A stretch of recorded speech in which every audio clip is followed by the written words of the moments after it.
So good afternoon everybody. Myself आचार्य विश्वेंद्र।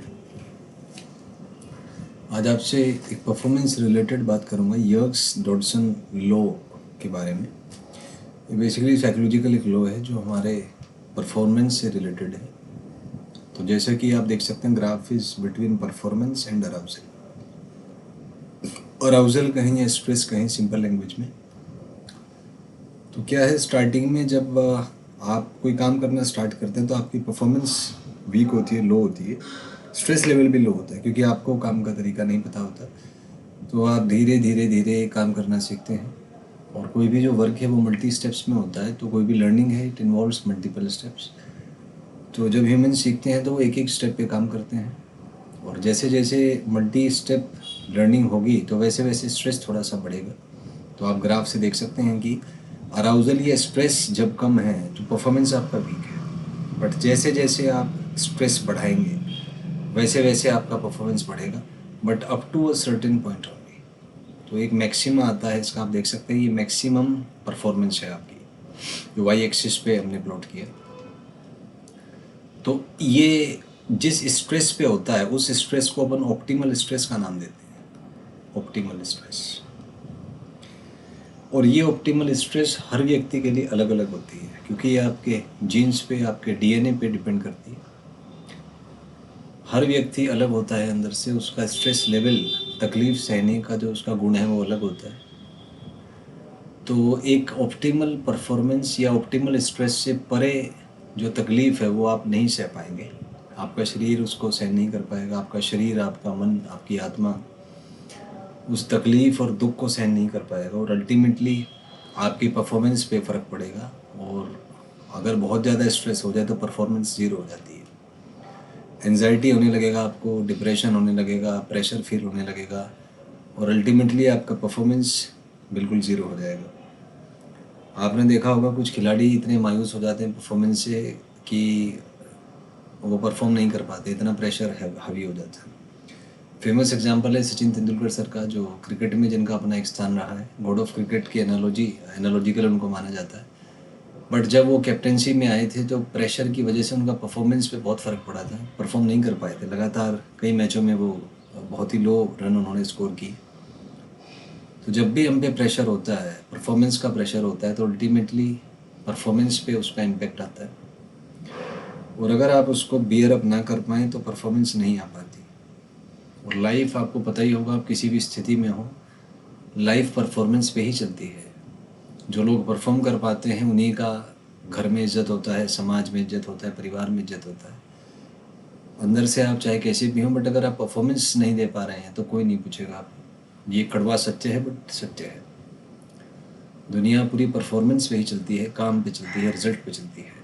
तो by hook और by crook, if you want to live life with a certain recognition, with a certain level of quality life, then you have to perform by anyhow. तो उसके लिए एक certain stress level है, optimal stress जिसको कहा जाता है। तो अपना ऑप्टिमल स्ट्रेस लेवल आप पता करें, और इसका पता चलने का सबसे एक सिंपल सा फंडा है कि आप ऑप्टिमल परफॉर्मेंस, ऑप्टिमल स्ट्रेस पे थॉटलेस हो जाएंगे। थॉटलेस का मतलब है कि आप प्रेजेंट में हो जाएंगे, ना तो आप पास्ट में उलझे होंगे कल्पनाओं में, ना फ्यूचर में आप उलझे होंगे। तो जब आपका स्ट्रेस लेवल, और स्ट्रेस लेवल आपके ब्रेन वेव फ्रीक्वेंसी से रिलेटेड होता है, क्योंकि अल्टीमेटली हम जो भी कर रहे होते हैं वो सेंट्रली ब्रेन द्वारा ही एग्जीक्यूट होता है, बिना ब्रेन के कुछ भी करना संभव नहीं है। तो ये जो ऑप्टिमल स्ट्रेस है, it is also related to the frequency of the brain waves. तो ये जो ऑप्टिमल स्ट्रेस है, इसी से रिलेटेड एक टर्म आप कह सकते हैं, दैट इज़ ऑप्टिमल फ्रीक्वेंसी। और जब तक आपका फ्रीक्वेंसी ऑप्टिमल फ्रीक्वेंसी नहीं होगा तब तक आपका रिजल्ट उतना अच्छा नहीं आएगा जो ला सकते थे आप। एग्जाम्पल ले लीजिए, कॉमन एग्जाम्पल है स्टूडेंट्स का। जैसे कि एग्जाम्पल ले लीजिए जेई का जो एग्ज़ाम है, तो जेई मेन की अगर मैं बात करूं तो लगभग 24 लाख बच्चों ने 2025 में एग्ज़ाम दिया था।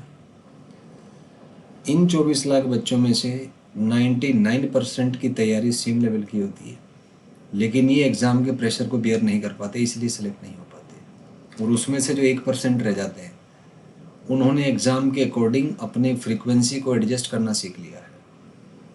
तो they are able to adapt to the high performance, high pressure exam conditions, and because of which they perform so spectacularly. जबकि एक आम बच्चा परीक्षा में सवाल देखते ही वो हड़बड़ा जाता है, बेचैन हो जाता है, एंजाइटी उसको हो जाती है, क्योंकि उसका स्ट्रेस लेवल बहुत ज़्यादा हो जाता है, तो जिसकी वजह से उसका परफॉर्मेंस नहीं आ पाता। तो अगर आप चाहते हैं कि आज के कॉम्पिटिटिव टाइम में आप एक्सेल करें, तो सबसे पहले अपने इमोशंस पे कंट्रोल करना सीखें। अपना जो स्ट्रेस लेवल है, जो एंजाइटी है, उस पर कंट्रोल करना सीखें। और ये लगातार अभ्यास से ही संभव है, ये कोई एक दिन की बात नहीं है। अपने आप को साइकोलॉजिकली मोटिवेट करें, सेल्फ हिप्नोसिस करें, एंड मेक श्योर करें कि जो एंजाइटी वाले जो वाइब्रेशंस हैं, जो नेगेटिव वाइब्स हैं, जो एंजाइटी वाले वाइब्स हैं, आप उससे अनअफेक्टेड रहें। क्योंकि लाइफ में परफॉर्मेंस ही सब कुछ है। आप कहीं भी हो, किसी भी फील्ड में हो, अगर आप परफॉर्म कर सकते हैं तो ही आपकी लाइफ अच्छी चलेगी। और अगर आप परफॉर्म नहीं कर पाएंगे तो आप अच्छा नहीं कर पाएंगे लाइफ में। आपके शब्द, आपके विचार, आपकी भावनाएं, आपके प्रॉब्लम्स, वो आपकी अपनी समस्याएं हैं। दूसरे व्यक्ति को इससे कोई मतलब नहीं है। हर चीज़ स्वार्थ पर आधारित है। कोई व्यक्ति यदि आपसे बात करेगा तो उसके पीछे स्वार्थ होता है, वो आपसे कुछ प्राप्त करना चाहता है, और बदले में आप यदि समझदार हैं तो आप भी तभी बात को रिस्पॉन्ड करेंगे जब उससे आपका भी बेनिफिट हो। तो हर चीज़ लेन देन के सिद्धांत पे आधारित है। तो यदि आप चाहते हैं कि कुछ परफॉर्मेंस दें, आप लाइफ में कुछ अच्छा हो, एक अच्छी क्वालिटी लाइफ आप जिए, तो उसके लिए आपको परफॉर्मेंस तो देना ही पड़ेगा। और कई बार समय होता है, ग्रह नक्षत्र का चाल है, क्योंकि ग्रह नक्षत्रों का हमारे मन पे प्रभाव पड़ता है। तो जो एस्ट्रोनॉमी है उसका भी एक रोल है, एस्ट्रोलॉजी का भी अपना एक रोल है, क्योंकि ग्रह घूमते हैं तो उससे हमारे मन की जो भावनाएं हैं, वो भावनाओं पे इम्पेक्ट आता है।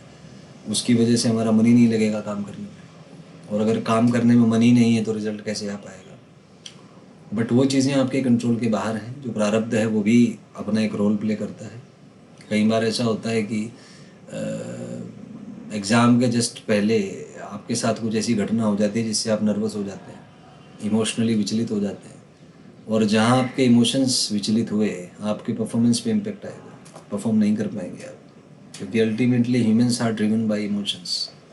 तो एक सामान्य व्यक्ति इमोशन से चलता है, वो एक काल्पनिक दुनिया बनाता है जिसका आधार उसकी भावनाएं होती है।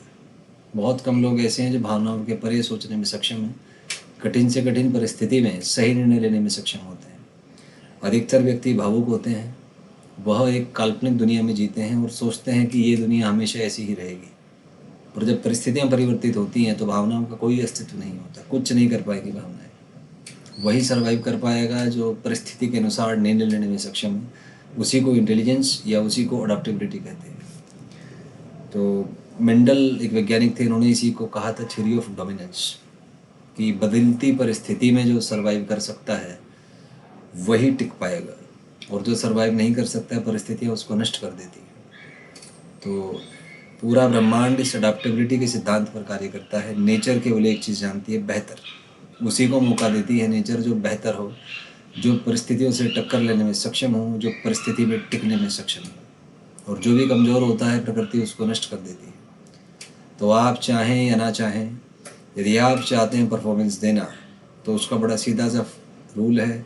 सबसे पहले अपनी ऑप्टिमल फ्रीक्वेंसी को जानें, अपने ऑप्टिमल स्ट्रेस को जानें, और जहाँ तक संभव हो जितने अधिक स्ट्रेस लेवल पे आप काम कर पाएँ, कोशिश करें उस पर काम करने की। क्योंकि एक बार यदि आप अभ्यस्त हो गए हाई प्रेशर स्टेट में, हाई स्ट्रेस स्टेट्स में काम करने के, तो लाइफ में आप कामयाब रहेंगे। लेकिन यदि आपको आदत नहीं है हाई प्रेशर कंडीशंस में काम करने की, छोटी छोटी बातों पे आप अपसेट हो जाते हैं, छोटी छोटी बातों पे दुखी हो जाते हैं, तो आप किसी भी क्षेत्र में लंबे नहीं टिक पाएंगे, कहीं भी आप काम नहीं कर पाएंगे। क्योंकि आज का समय है, हर जगह स्ट्रेस है, हर जगह परेशानी है, हर जगह तकलीफ़ें हैं, हर जगह दुख है, हर जगह कॉन्फ्लिक्ट्स है। और कॉन्फ्लिक्ट्स मूलतः इमोशनल कॉन्फ्लिक्ट्स होते हैं। हर व्यक्ति चाहता है कि मेरे हिसाब से चीज़ें चले, लेकिन जब आप एक सिस्टम में काम करते हैं तो उसमें हर व्यक्ति का अपना महत्व है। किसी ऑफिस की बात करें तो उसमें चपरासी से लेके और जो सीईओ है, सब एक टीम का पार्ट है, और सबको अपना अपना काम करना है। चपरासी का काम सीईओ नहीं कर सकता, सीईओ का काम चपरासी नहीं कर सकता, तो दोनों अपने अपने क्षेत्र में महान हैं। तो यदि आप इस ऑप्टिमल स्ट्रेस को समझेंगे तो बेहतर परिणाम आएगा आपका। धन्यवाद।